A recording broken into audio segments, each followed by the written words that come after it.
everyone, my name is Nilanshi Trivedi and today I would like to tell you about the life cycle of rodents.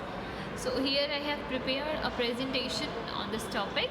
So I am going to share my slides with you. So these are my slides. Okay, let's talk about the habitat and habitat.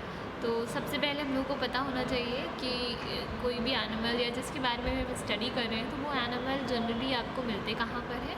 तो rodents की बात करें, rodents actually rodents से ज़्यादा आप लोगों को जो पता होगा दैट इज़ द माउस। ठीक है, रोडेंट्स को ही माउस बोलते हैं या रैट्स आप कह सकते हैं कि जो रैट्स हैं हम लोग आज उनके बारे में स्टडी कर रहे हैं। तो जो रैट्स हैं वो कहाँ पर मिलते हैं, अब जनरली अब जो है अवेयर हैं काफ़ी अच्छी तरीके से रैट्स से, क्योंकि रैट्स जो होते हैं वो जनरली हर एक जगह पर मिलते हैं।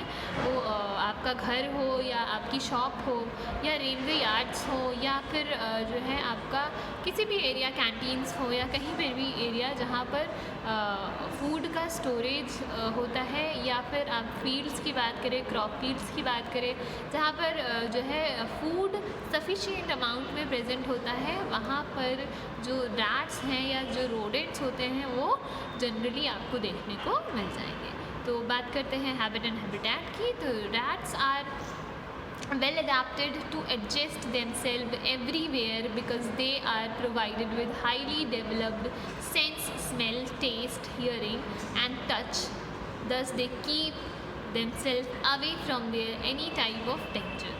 तो वही चीज़ कह रहे हैं कि जो रैट्स हैं वो वेल अडेप्टेड हैं क्योंकि इनके पास कुछ स्पेसिफिक पावर्स हैं, लाइक जो है स्मेलिंग, टेस्ट, हियरिंग, टच, ये जो सारे सेंस हैं इनके काफ़ी एक्टिव होते हैं, जिनकी वजह से ये किसी भी डेंजर से ईजीली अपने आप को स्कीप कर सकते हैं। So they always go on their runways and remain careful and alert. ठीक है, अपने रनवेज पर ही ये मतलब जो इनका पाथ है एक्चुअल में वो उन्हीं पाथ से ही मूव करते हैं, जनरली अपना पाथ बदलते नहीं है। Careful runway and remain careful, हमेशा केयरफुल एंड अलर्ट रहते हैं for any new object which they come across. कोई भी नया ऑब्जेक्ट उनके पाथ में अगर आता है तो वो बहुत ज़्यादा अलर्ट रहते हैं उस चीज़ के लिए। They identify their routes with the help of dark greasy mark left in their way. ठीक है, तो ये अपने जो वे है उसको कैसे आइडेंटिफाई करेंगे with the help of these greasy marks. तो उनको देख करके ये अपना जो रूट है उसको अपना रूट के हिसाब से ही अपने को मूवमेंट कराते हैं। In the night the rats usually come out of their burrows and actively keep themselves busy in feeding and in storage of the food. ठीक है, जनरली जो रैट्स होते हैं वो रात के समय पर एक्टिव होते हैं और रात के समय पर ही ये फीडिंग का काम करते हैं। इसके अलावा स्टोरेज ऑफ फूड का काम भी ये रात के समय पर ही करते हैं, ये फूड को स्टोर करने का काम भी करते हैं। At the time of this activity rat never get disturbed by any sound but as soon as someone reaches there they become alert. ठीक है, तो जनरली काफ़ी एक्टिव होते हैं। The home range of the male is greater than the female and varies from 50 to 100 meter from their burrow।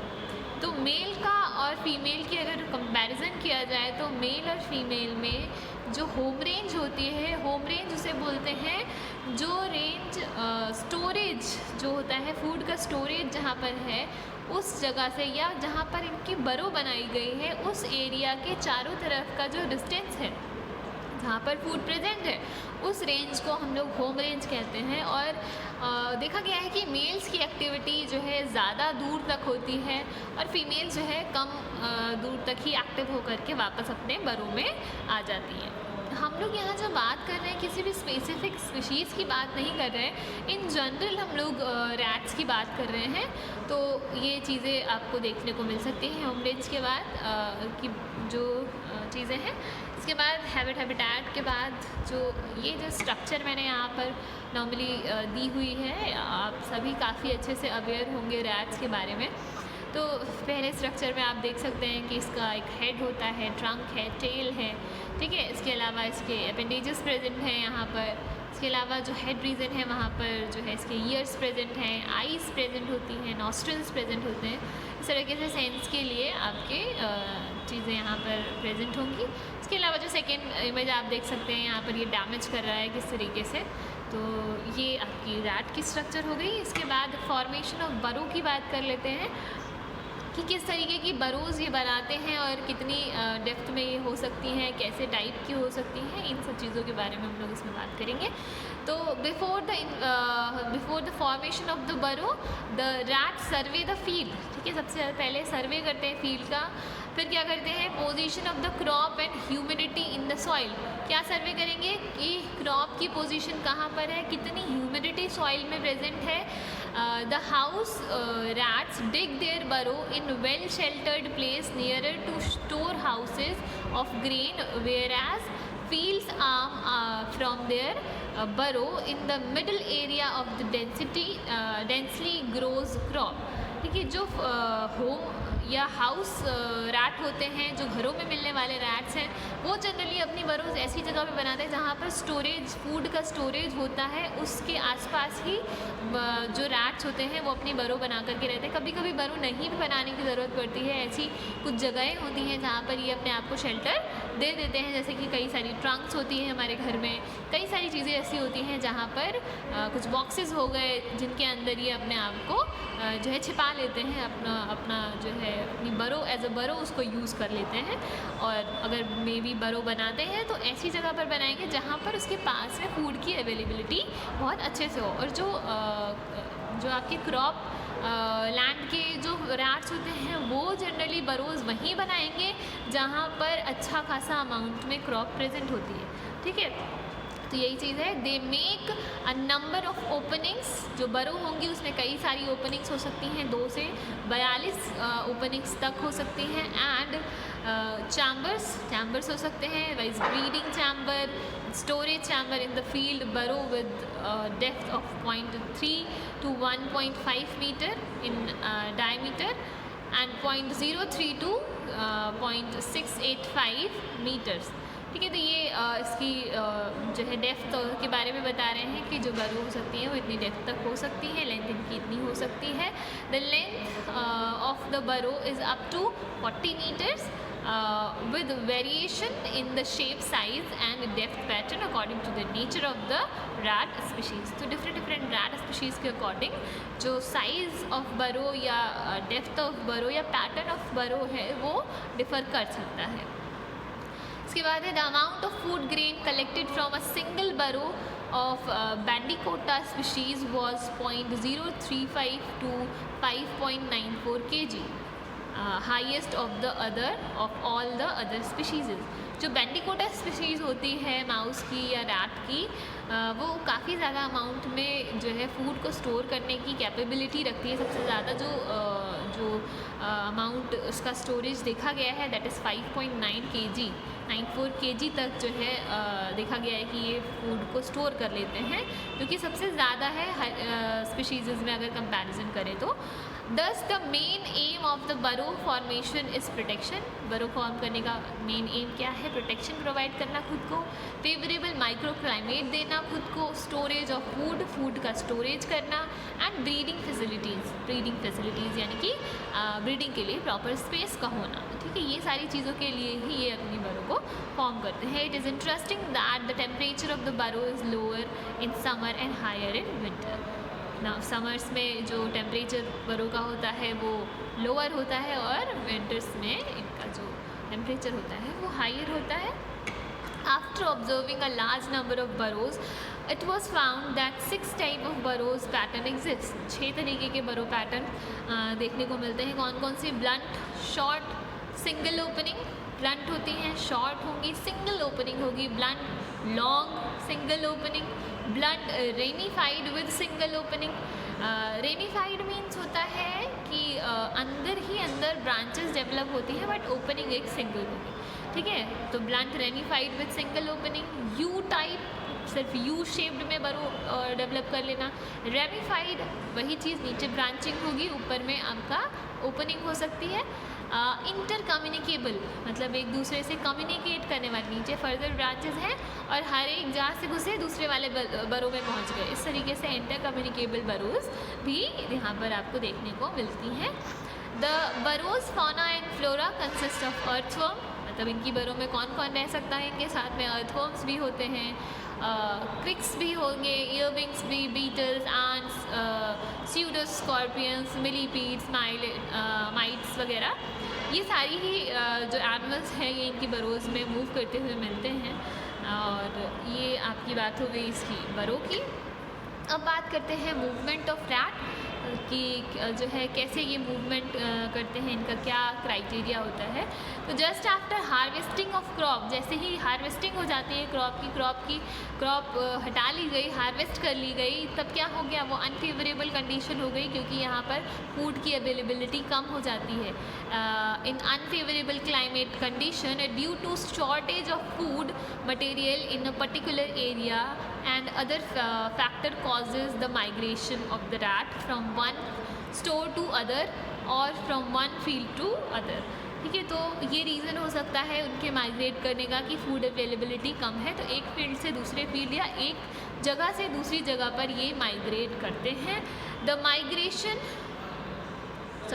generally in the month of July August when fresh food materials are abundant, जब उस समय में field में बहुत ज़्यादा होता है food material in field, grass rat की बात की जा रही है, come out of their burrows in search of suitable food grain in night. ठीक है, रात में ये निकलते हैं सर्च करने के लिए food and damage paddy crops.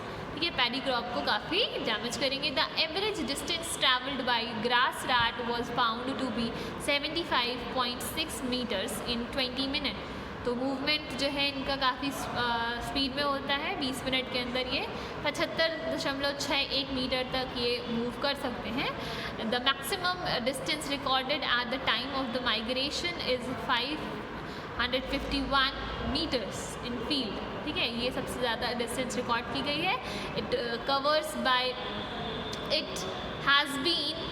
it has also been observed that the rats are very good swimmers। ये भी देखा गया है कि जो रैट्स होते हैं वो काफ़ी अच्छे स्विमर्स होते हैं। The distance covered by swimming in 5 minute has been recorded to be 16 to 19 metres in a case of mole rat. ठीक है, मोल रैट के केस में देखा गया है कि जो है आपका 5 मिनट के अंदर 16 से 19 मीटर तक ये रैट स्विम कर सकते हैं। द फील्ड रैट, अगर फील्ड रैट की बात करें, हैव सॉफ्ट फर, उनके पास कैसे फर होते हैं, सॉफ्ट फर होते हैं। ठीक है, तो उनमें क्या होती है टेंडेंसी, वो अच्छे स्विमर्स नहीं होते हैं, इसीलिए the field rats having soft fur get exhausted quickly, इसलिए जल्दी थक जाते हैं as compare to mole rats. अगर हम मोल रैट से कंपेयर करें तो the antelope rats are very poor swimmer, but they were found climbing on trees and walls and can make horizontal jump of 8 feet। तो अगर हम बात करें एंटीलोप रैट्स की तो वो काफ़ी पुअर स्विमरर्स हैं और बट वो अच्छे क्लाइंबरर्स हैं, आप कह सकते हैं। वो क्लाइंब करते हैं ट्रीज़ पर, वॉल्स पर, और जो हाईएस्ट जंप देखी गई है दैट इज़ 8 फीट। ठीक है, तो ये तो बात हो गई इसके मूवमेंट की। अब हम लोग जो बात करेंगे about the food and nature of the demand. तो फूड की जो है क्या अवेलेबिलिटी होनी चाहिए, उनको क्या सूटेबल फूड उनको पसंद होता है, ये सारी चीज़ें इनके बारे में हम लोग बात करेंगे। Commonly it is found that rat feeds on all type of food materials viz grain, fruits, vegetables, meat, fish products, dairy products etcetera. Generally ये सभी पर जो है अपने आप को ईट करा सकते हैं, but they prefer fresh and clean food. Generally वो फ्रेश और क्लीन फूड ही प्रेफर करते हैं। And some have taste pattern very much similar to that of human beings. ठीक है, तो इस तरीके से इनका टेस्ट पैटर्न भी होता है। The order of the food preference of the common rat is क्या हो सकता है, सोक्ड व्हीट। ठीक है, उसके बाद उनको क्या पसंद है, सोक्ड क्रश्ड बार्ली। ठीक है, soaked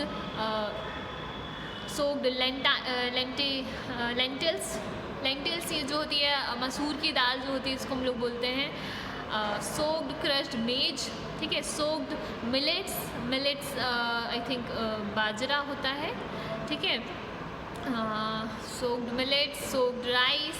It has been observed from various data that the average consumption of the grain by a rat is between 10 to 15 grams, ठीक है, जनरली 10 से 15 ग्राम तक एक एवरेज रैट ईट अप कर सकता है, and maximum grain consumption recorded is up to 30 gram per rat. जो maximum rate देखा गया है वो 30 ग्राम कंजम्पशन देखा गया है एक रैट के लिए। From a number of data it was generalise that the rat eat about 10% of their body weight daily. दिन में आपके 10% बॉडी वेट का ये खाना खा सकते हैं। They have seen to select balance diet also. It is wondered that males can eat more amount of the grain than females, ठीक है, मेल्स जो है फीमेल्स की अपेक्षा थोड़ा सा ज़्यादा फीड अप करते हैं। The nature of the damage by the rat is variable from species to species and crop to crop, ठीक है। The first attack of the rat is on cereals to dicot seeds and grains. In wheat crop, the maximum damage was recorded at the ripening stage. ठीक है, the loss calculated per hectare in the yield is about 52 kg in the field Punjab. ये पंजाब में सबसे ज़्यादा ये नुकसान देखने को मिला था कि 52 kg जो है आपका लॉस हुआ था प्रोडक्ट का। The burrows made by rat weaken the foundations of buildings, damage railway tracks and yards, etc. ठीक है। They cause fire by damaging electric wires, तो ये इलेक्ट्रिक वायर्स को डैमेज करके फायर भी क्रिएट कर देते हैं। The damage to the food material and other materials due to rat in UK, France and USA has been estimated to be 15 million pounds, 15 million francs and 300 million dollars respectively। ये एक data दिया गया है आपको UK, France और US का। 15 million pounds, 15 million Franks, 300 million dollars का नुकसान जो है रैट्स की वजह से देखने को मिला था। इसके बाद हम लोग बात करते हैं डिजीज़ स्प्रेड बाय रैट्स। तो कौन कौन सी डिजीज़ जो होती हैं वो रैट्स के थ्रू स्प्रेड की जाती हैं उनके बारे में बात कर लेते हैं। तो apart from damaging grains, fruits, vegetables etc., rats spread a number of diseases among human beings and their pets of the common users। तो ये जो नुकसान करते हैं फ्रूट्स, ग्रेन और वेजिटेबल का वो तो करते ही हैं, उसके अलावा ये कई सारी डिजीज़ भी कॉज करते हैं ह्यूमन बींग्स में, और जो है पेट्स जो हम लोग पालते हैं उनमें भी कई सारी डिजीज़ को ये कॉज करते हैं। 32 diseases of the man and other animals are known to be transmitted by rats. ठीक है, तो 32 डिजीज़ जो हैं वो रैट्स के थ्रू ट्रांसमिट की जा सकती हैं। They are reported to carry 18 different kind of lice, fleas, ticks and mice. ये इनके थ्रू फैलाई जाती है। Different type of the viruses, bacteria, fungi, protozoa, nematoda, arthropods cause several diseases like bubonic plague, जो एक सबसे ज़्यादा प्रचलित आप कह सकते हैं जो बीमारी है, जो डिज़ीज़ है चूहों के थ्रू जो है स्प्रेड की जाती है, that is called the bubonic plague. और वो इन सब वायरस, बैक्टीरिया, फंजाई, प्रोटोजोआ, न्यूमेटोड्स, ऑर्थ्रोपॉड्स और जो सेवरल थिंग्स, ये सारे एनिमल्स हैं उनके थ्रू ब्यूबोनिक प्लेग जो है फैलाया जाता है। टाइफस फीवर जो होता है वो भी रैट्स के थ्रू ही फैलाया जाता है। इसके अलावा infectious jaundice, rat bite fever and food poisoning also. ठीक है, ये सारे ही जो है रैट्स के थ्रू फैलाया जाता है। रैटस जो डिजीज़ जो रैटस बैंडिकोटा बेंगालेनेसिस एंड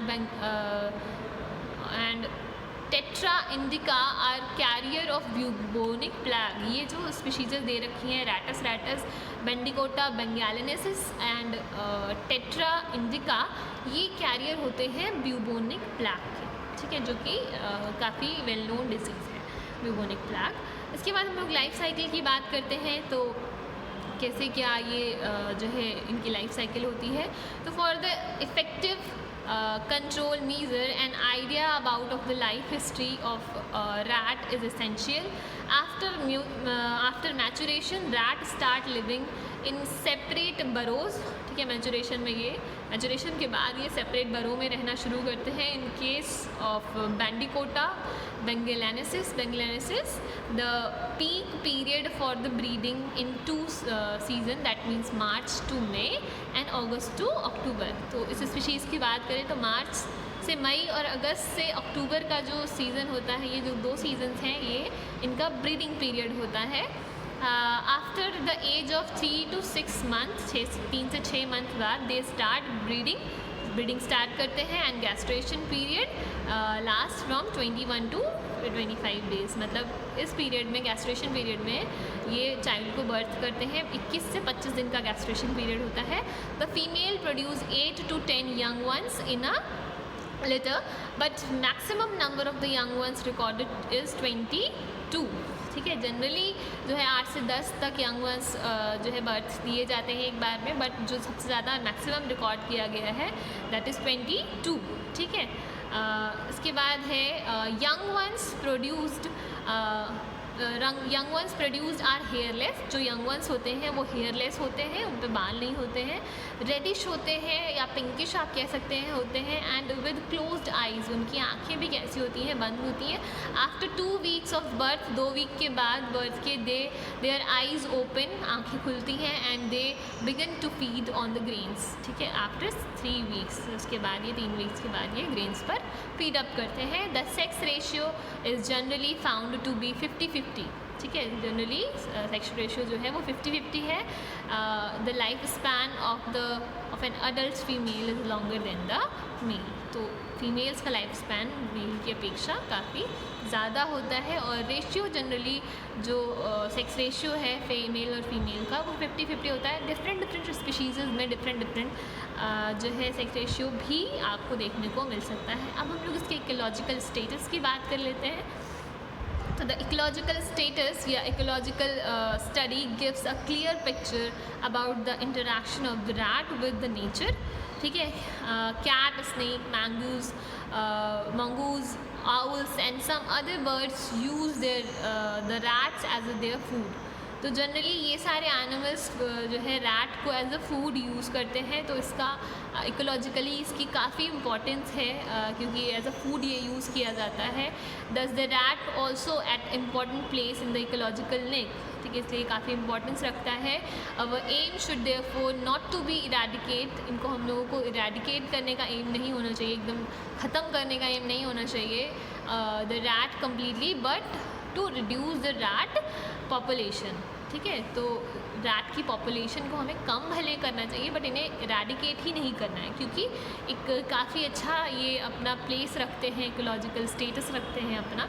तो क्योंकि ये एज अ फूड जो है काफ़ी एनिमल के लिए जो है ज़रूरी है, तो हमें इन्हें इरेडिकेट नहीं करना है, बट इनकी पॉपुलेशन को थोड़ा सा कम आप कर सकते हैं, ठीक है। इसके बाद हम लोग मैथड्स ऑफ कंट्रोल की बात करेंगे कि क्या क्या मैथड्स हो सकते हैं जिनके थ्रू हम जो है आपके जो रैट्स हैं उनको जनरली उनको हम कम कर सकते हैं, उनका नंबर हम कम कर सकते हैं। तो कुछ मैथड्स यूज़ किए जाते हैं, तो जिसमें से सबसे पहला 4 तरीके के मैथड्स होते हैं जिनको हम लोग यूज़ करते हैं। जैसे सबसे पहला होता है अल्ट्रासोनिक वेव्स। तो हम लोग अल्ट्रासोनिक वेव्स का यूज़ करके रैट्स को जो है मार सकते हैं, रैट्स को दूर भगा सकते हैं, आप कह सकते हैं। तो जो है एक साइंटिस्ट थे हेनरी साइमन, 1967 में has recommended that ultrasonic waves are very much powerful killers of rat without any damage of human beings. तो अल्ट्रासोनिक वेव्स से इन्होंने बताया कि रैट्स को किल किया जा सकता है और इससे ह्यूमन बींग्स को कोई भी तरीके का नुकसान नहीं होता है। The wide use of the ultrasonic waves in field is under the investigation, especially with reference to its effect and high cost of this method for the field use. तो फील्ड में ये यूज़ करने के लिए अभी भी investigation चल रहा है इस पर, क्योंकि ये काफ़ी एक्सपेंसिव प्रोसेस है और फील्ड में क्या इफ़ेक्ट आएगा, उसका क्रॉप पर क्या इफ़ेक्ट आएगा, वो सारी चीज़ें रिसर्च का मुद्दा है, आप कह सकते हैं। तो होम या घर पे अगर आप अल्ट्रासोनिक वेव्स का यूज़ करते हैं तो वो ह्यूमन बींग्स के लिए किसी भी तरीके से हार्मफुल नहीं होती हैं, तो आप इनको यूज़ कर सकते हैं। तो एक तो तरीका हो गया कि अल्ट्रासोनिक वेव्स का यूज़ किया जाए। दूसरा जो तरीका होता है वो ट्रैप्स का यूज़ करके किया जाता है। तो जनरली कुछ ट्रैप्स बनाए जाते हैं रैट्स के लिए, जिससे कि वो उसमें फंस जाएँ और वो उसमें मारे जाएँ। तो कौन कौन से ट्रैप्स हो सकते हैं? This is an old method of catch the rat by various mechanical devices with their use in modified from in different localities and with the species for rat to be controlled. ठीक है, this method take much time and manpower, क्योंकि समय ज़्यादा लगता है और man power भी ज़्यादा लगती है। So practically very difficult to apply in large field areas. तो जनरली ये जो ट्रैप वाला तरीका है वो फील्ड्स में अप्लाई नहीं किया जाता है, घरों में आप अप्लाई इसको कर सकते हैं। Sometimes this method is practised in houses and to catch the house rats. The useful and common traps are bamboo bow and arrow trap and the pot trap. तो bamboo bow and arrow trap क्या होते हैं? It is local made and very common in southern India. ठीक है, it is comprises of triangular bamboo sticks fixed on bund traps and burrows. ठीक है, तो ये बम्बू स्टिक्स जो होती हैं उनको फिक्स कर दिया जाता है जहाँ पर ट्रैक है रैट का, वहाँ पर फिर क्या किया जाता है? As rat gets into take the food, जैसे ही उसके अंदर जो है रैट इंटर करता है फूड को टेक करने के लिए, the bamboo stick snaps automatically, वो फटाक से गिर जाती है उन्हीं के ऊपर and trap and kill the rats. इस तरीके से रैट्स को जो है किल कर दिया। तो ये बम्बू ट्रैप इसको हम लोग बोलते हैं। या एक और जो ट्रैप होता है that is called the pot trap, ये भी जो है पहले काफ़ी यूज़ किया जाता था। It is a round certain pot of 20 centimeter diameter and 17 centimeter height containing a lid with wood peg of 30 centimeter। ठीक है, तो इस तरीके से अरेंजमेंट है कि एक पॉट है, उसके ऊपर एक लिड रखा हुआ है, उस पर एक पेग्स रखे हुए हैं वुड्स के 30 सेंटीमीटर के। होता क्या है? The lid is adjust in such a way on the ground, ऐसे उसको जो है करते हैं, एडजस्ट करते हैं ग्राउंड पर, that the pot falls on the lid. ठीक है, falls on the lid when disturb. जैसे ही उसको डिस्टर्ब किया जाए तो वो जो लिड है वो अंदर की तरफ, पॉट ऐसा है और जैसे ही लिड को अगर टच करेंगे तो लिड अंदर की तरफ, नीचे की तरफ घुस जाएगी, आप कह सकते हैं। ठीक है, inside the pot the bait when disturbed falls on the lid and rat trap। ठीक है, और उसके ऊपर क्या जो है the bait is placed on the lid and also inside the pot. तो पॉट के अंदर और पॉट के ऊपर या लिड के ऊपर बेट रख दिया जाता है, यानी कि फूड रख दिया जाता है कुछ भी, जिसको कि खाने के लिए रैट आएगा और उसके बाद वो जैसे ही उसके ऊपर आएगा और वो हिलेगा तो वो जो लिड है वो नीचे की तरफ आ जाएगी, जिससे कि रैट उस पॉट के अंदर कैचअप हो जाएगा। ठीक है, तो वो जो है इसी तरीके से लिड फॉल हो जाएगी and the lid and rat is trapped, और जो रैट है उसको ट्रैप कर लिया जाएगा। तो ये कुछ जनरलाइज होममेड आप कह सकते हैं ट्रैप्स होते हैं जो कि घरों में यूज़ किए जा सकते हैं। इसके बाद जो तीसरा तरीका है that is called the biological control. तो बायोलॉजिकल कंट्रोल के थ्रू हम लोग जो है रैट्स को किल कर सकते हैं। जैसे कि क्या?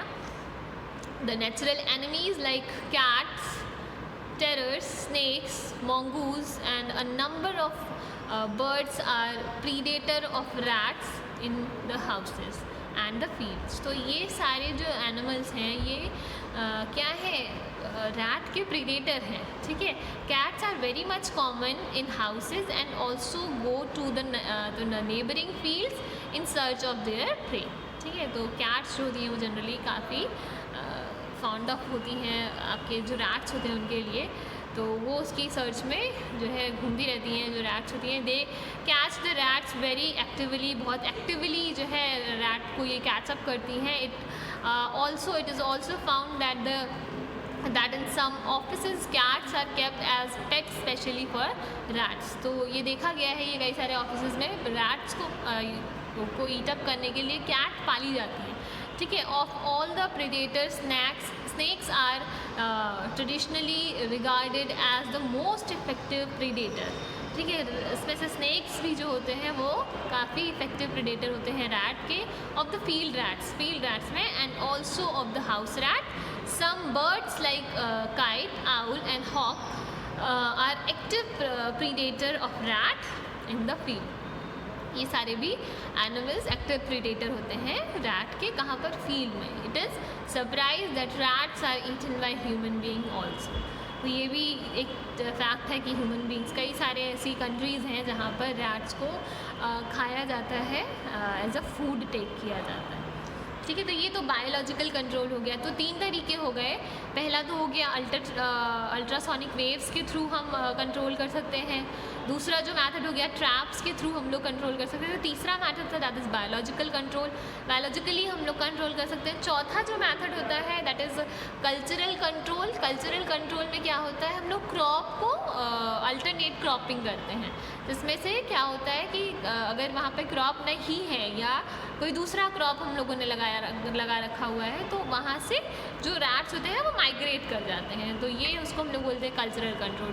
तो फिट्ज़वाटर एंड प्रकाश, ये एक साइंटिस्ट थे 2 ठो, इन्होंने 1966 में have suggested that change in the showing and harvesting period of the crops and the pattern of the storage of grain may be quite helpful for rat control। तो इस तरीके से जो टाइम ऑफ पीरियड है cropping का, उसको थोड़ा सा लेट और डिले करके, या इस तरीके से अगर आप क्रॉपिंग करते हैं, अल्टरनेट क्रॉपिंग करते हैं, तो इस तरीके से भी रैट्स को आप थोड़ा सा कंट्रोल कर सकते हैं। जो चौथा और आखिरी मेथड आता है that is called the chemical control. कुछ केमिकल्स की हेल्प से हम लोग जो है रैट्स को कंट्रोल करते हैं। जो है जनरली यही मेथड यूज़ किया जाता है बहुत सारे घरों में भी, और बहुत सारी जगहों पर जहाँ पर रैट्स बहुत ज़्यादा हैं, तो उनके लिए हम लोग केमिकल्स का यूज़ करते हैं। उनसे जो है आपके जो रैट्स हैं उनको हम कंट्रोल कर सकते हैं। तो the chemicals means of the rat control have provided to be most effective against rat war. Chemical of various nature and origin are applied with different modes of action affecting the rat population। तो कई सारे modes हो सकते हैं chemical को use करने के।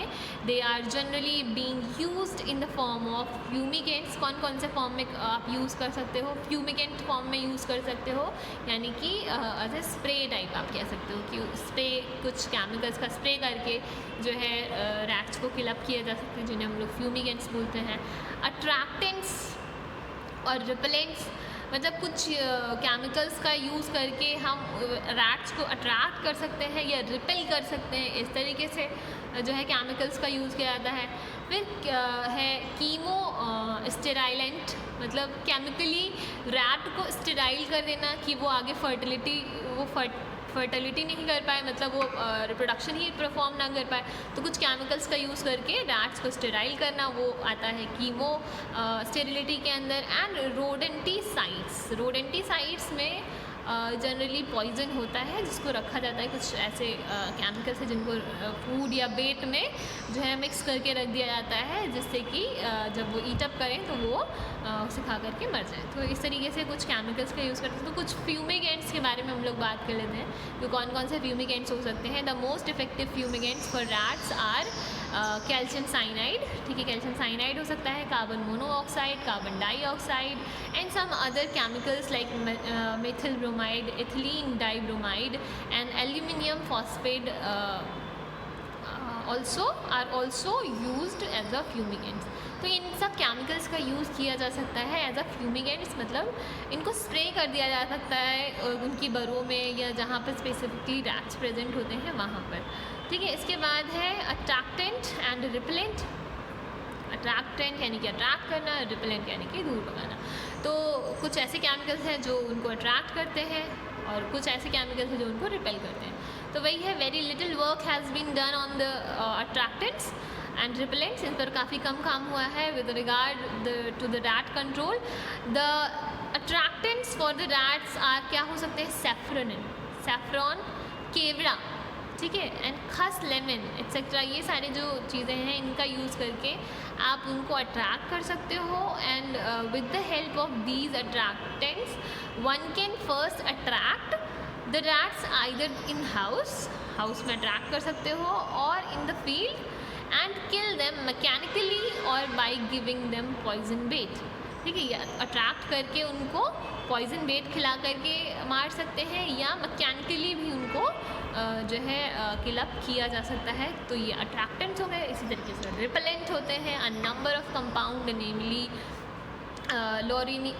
लोरेनिटाइट, क्या है, एक्टिडायोन, ठीक है, साइक्लोहेक्सेमाइड, ठीक है, ट्राइफेनिल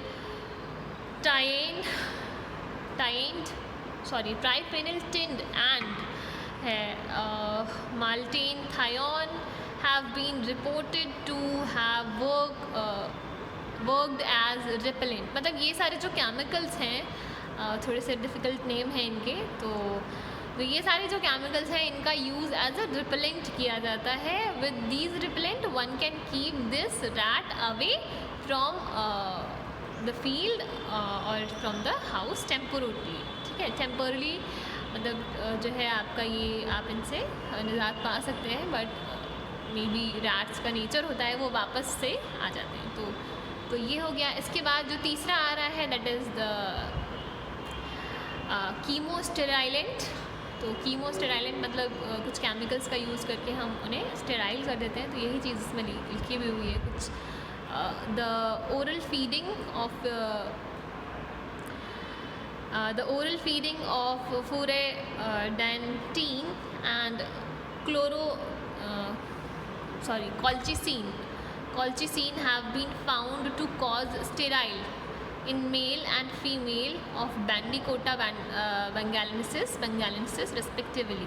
तो ये जो आपके केमिकल्स हैं इनको ओरली खिला करके जो मेल और फीमेल्स हैं उनको स्टेराइल कर दिया जाता है। श्रीवास्तव 1968 मतलब जो आपके कोई श्रीवास्तव जो है साइंटिस्ट हुआ करते हैं थे 1968 में, हैड सजेस्टेड, उन्होंने सजेस्ट किया था that both chemosterilants should be mixed 0.25 gram जो है आपका furadantin and 0.001 gram colchicine and 10 gram of wheat flour, because single bait will be eaten by male or female individual only। ठीक है, तो wheat floor में इस तरीके से इसको मिक्स करके आप जो है एज अ बेट यूज़ कर सकते हो फीड अप कराने के लिए रैट को। और जो है Chatterjee in 1968 has reported that cadmium chloride produces sterility in the male। जो है कैडमियम क्लोराइड जो होती है वो भी मेल में जो है स्टेरिलिटी कॉज करती है एंड फीमेल रैट। न्यू बेट ग्लाइजोफोरॉल, ठीक है, कंटेनिंग